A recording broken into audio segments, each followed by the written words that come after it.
What happens when privilege meets the impartiality of the law?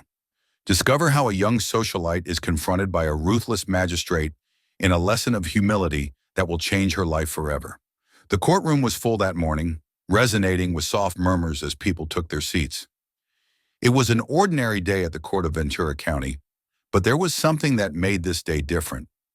This hearing would be one of those moments etched in the memory of all those present. Olivia Montgomery, a socialite known for her carefree behavior and overflowing egocentrism, was about to face Judge Alexander Gray. This judge was famous for his rigor and incisive mind, respected and feared throughout the judicial system. Gray had a reputation for being righteous but implacable. Olivia made her entrance with the same arrogant attitude that defined her. She was late and made no apology, dressed in luxury brands and dark glasses that seemed to cover half her face. Her haughty stride was almost as if she were on a catwalk. Her lawyer entered the room, evidently uncomfortable, trying to keep up with her while making the commotion as unnoticeable as possible. The usually solemn courtroom fell into absolute silence as all eyes turned towards her.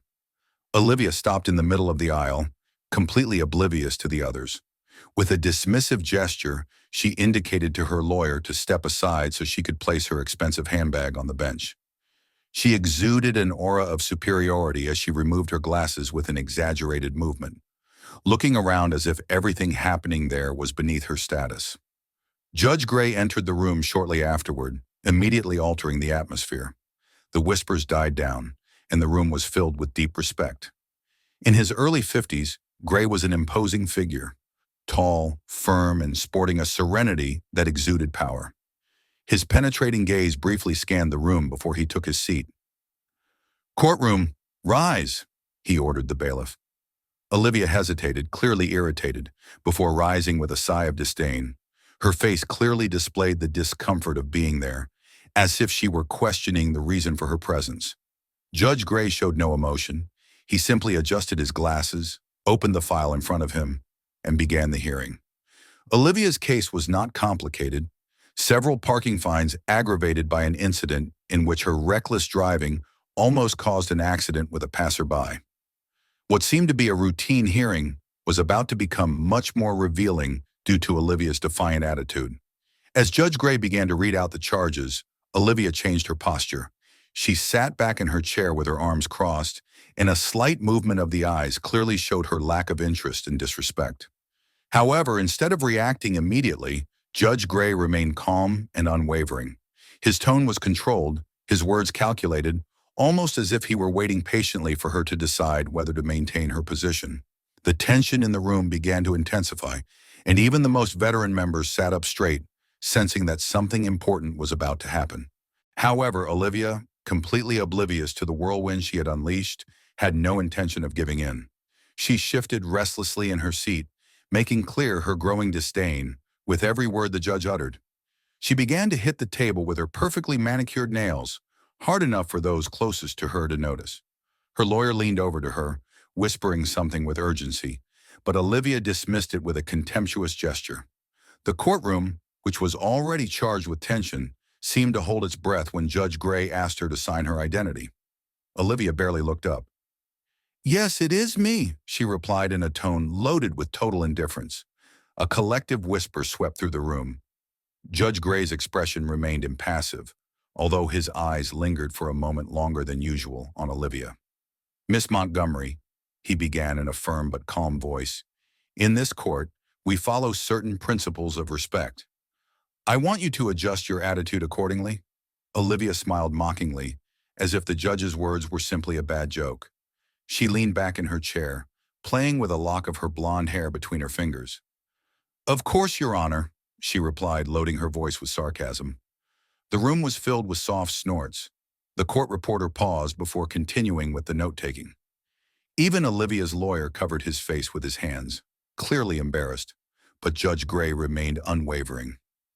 "Miss Montgomery," he said again, with a determined but calm tone, "do you understand the charges against you today?"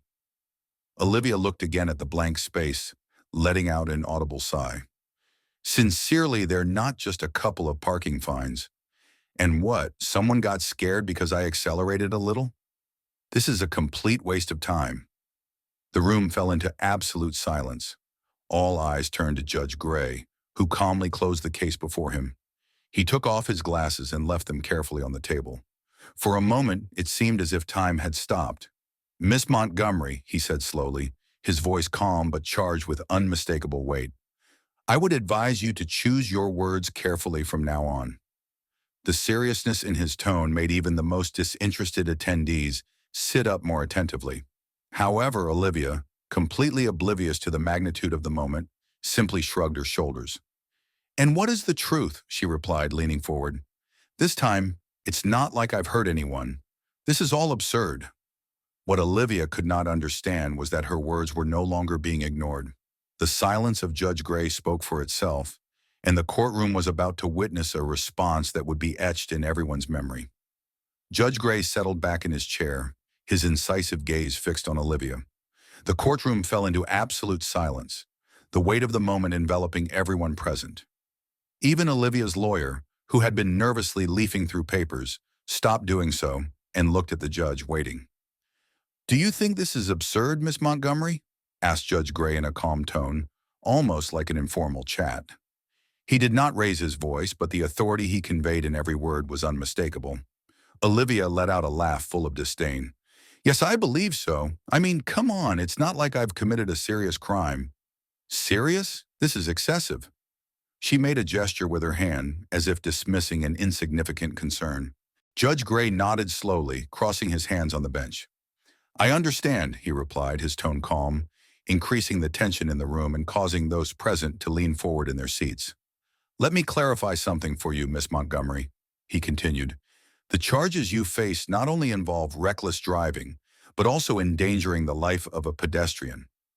The law does not measure the seriousness of an act by its size, but by its impact. Do you understand?" Olivia rolled her eyes again, murmuring inaudibly, Sure, whatever you say." The murmur was low, but it resonated in the quiet of the room. The judge kept his face impassive, but there was a small change, a slight narrowing of his eyes. A pause suggested something was about to happen. "Miss Montgomery," began Judge Gray with a serene tone, "remember the incident from 2 weeks ago? The one that brings you here today?" Olivia shrugged, showing her obvious boredom. "A guy got off the sidewalk. I honked the horn. He moved. End of story." The judge raised an eyebrow. "End of the story?" he asked. "Yes," she replied, crossing her arms. "No harm, no foul." But Judge Gray was not yet finished. With impeccable precision, he took a document from the stand and directed his gaze to the room. "Let the record show," he said in a firm voice, full of authority, "that the pedestrian involved, Mr. Edward Hay, is a retired teacher aged 67 who was crossing the street legally when Miss Montgomery accelerated towards him, causing him to trip and injure his wrist. Since the incident, he has needed continuous medical attention and continues to experience pain." Her expression changed for the first time, losing its confident tone. She looked at her lawyer, who whispered something to her, but she dismissed the suggestion with a dismissive gesture. "Don't hit him," she murmured. "Okay, Miss Montgomery," Judge Gray continued, now with his gaze fixed firmly on her. "Does this look right to you? No harm, no foul."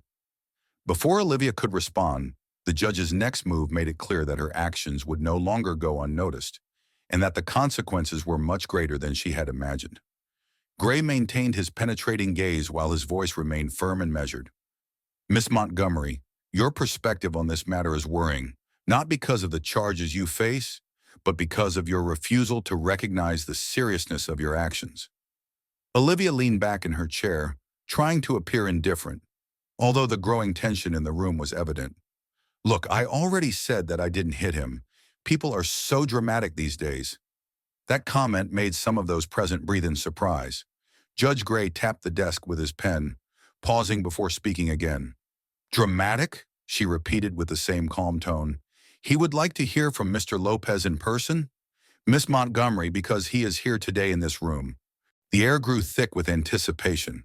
Olivia's confident facade wavered. Her eyes turned briefly to the gallery where a man in the second row, Mr. Lopez, was sitting silently with his arm in a sling.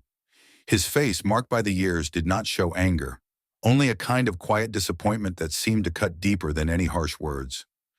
Olivia shifted uncomfortably in her seat, but her defiance had not completely disappeared. "I'm sure he's fine," she murmured, although her voice lacked the arrogance from before. Judge Gray leaned forward slightly, his presence dominating the room. "Miss Montgomery, your contempt for this man's pain speaks volumes about your character. But this is not just about him. It is about the precedent we set when privileged individuals believe they are above accountability." The room was so silent that even the slight scratch of the court reporter's pen could be heard. All eyes were on Judge Gray now, waiting to see what he would do next. Then, with a calmness that belied the weight of his words, he said, "Since you seem to be unconcerned about the consequences of your actions, perhaps it is time for you to experience them firsthand." Olivia's former bravery crumbled. "What does that mean?" she asked, her voice tinged with genuine concern for the first time. Judge Gray did not reply immediately. Instead, he gestured to the bailiff, who handed him a small bundle of papers. The judge began to read aloud, detailing the fines, the mandatory community service, and the sensitization course ordered by the court that Olivia would have to complete.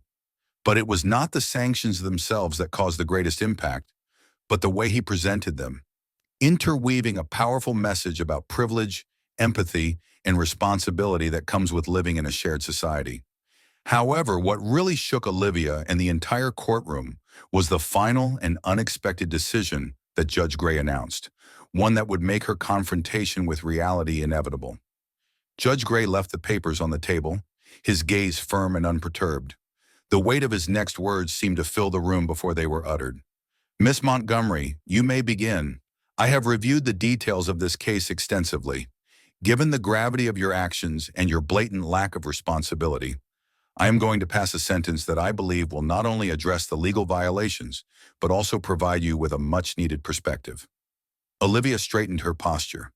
Her carefree attitude gave way to a hint of concern. "Perspective?" she repeated incredulously. "Yes," Judge Gray said firmly. "In addition to the fines and 200 hours of community service, you will spend the next 30 days volunteering at the women's shelter downtown. You will work directly with people who have faced difficulties, often through no fault of their own." Perhaps then, she would understand the impact of negligence and the feeling of entitlement. A collective murmur swept through the room. This was not the typical sentence expected in a case like this, and the mixed reactions of the audience were palpable. Some nodded in approval, others exchanged incredulous looks, but the most revealing reaction was that of Olivia. "You have to be joking." Her voice rose in pitch. "You want me to what? Hang out with vagrants? That's not my problem." Judge Gray's face did not change, but his voice grew colder. "Miss Montgomery, it is precisely that mentality that has brought you to this courtroom today. Your actions reflect a lack of understanding, a refusal to see how your decisions affect those around you. This is not a punishment. It is an opportunity to grow. And let me be clear, if you do not comply, you will face a much more severe sentence." Olivia's lawyer tugged at her sleeve, whispering urgently to her, but she pulled his arm away brusquely. "This is crazy. You can't make me do this." Judge Gray raised a hand, silencing her outburst. "Miss Montgomery, this court has the authority to impose community service as part of your sentence. You must report to the shelter at 8 a.m. every morning, and your supervisor will provide weekly reports on your progress. If you do not cooperate, I will see you back in this room under much less favorable circumstances." The room fell silent again as the weight of Judge Gray's words hung heavily in the air. Olivia's face flushed with anger, but for once she said nothing. She simply stood there, stunned and silent. But the moment was not yet over. Judge Gray's final remarks would leave a lasting impression, not only on Olivia, but on everyone in the room. Judge Gray adjusted his glasses.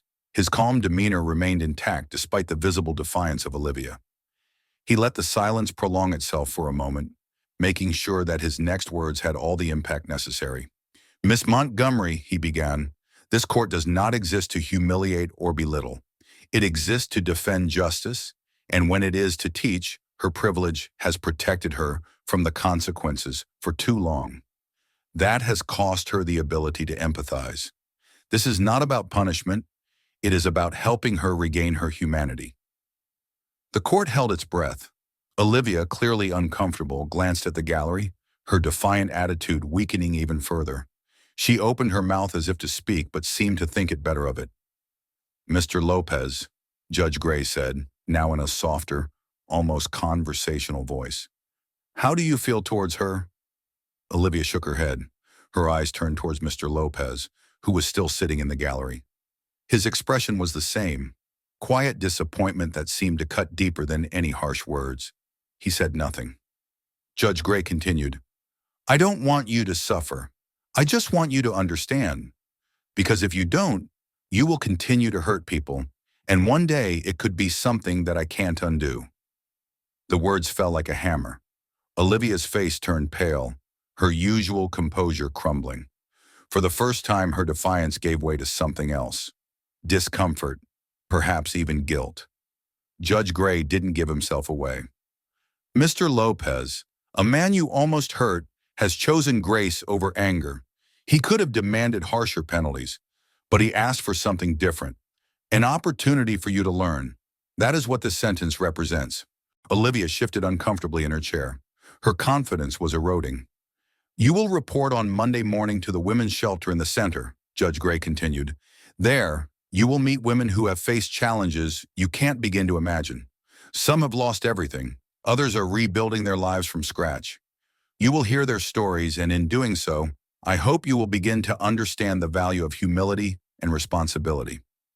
Olivia seemed to want to protest, but the weight of the moment seemed to seal her tongue.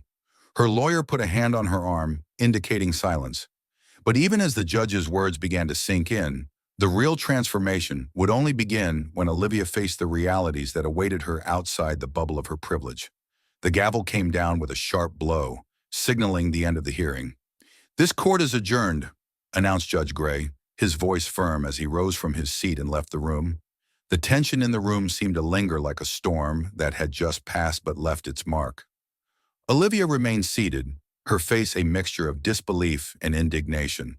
Her lawyer leaned toward her, whispering hastily, but she hardly paid him any attention. The audience began to leave the room, and the murmurs of the attendees grew louder as they discussed what they had just witnessed. Mr. Lopez slowly raised his arm, still in a sling. He clearly remembered the incident that had brought them all there. He glanced at Olivia as he passed her, his expression still kind but firm. She avoided his gaze, focusing on the table in front of her.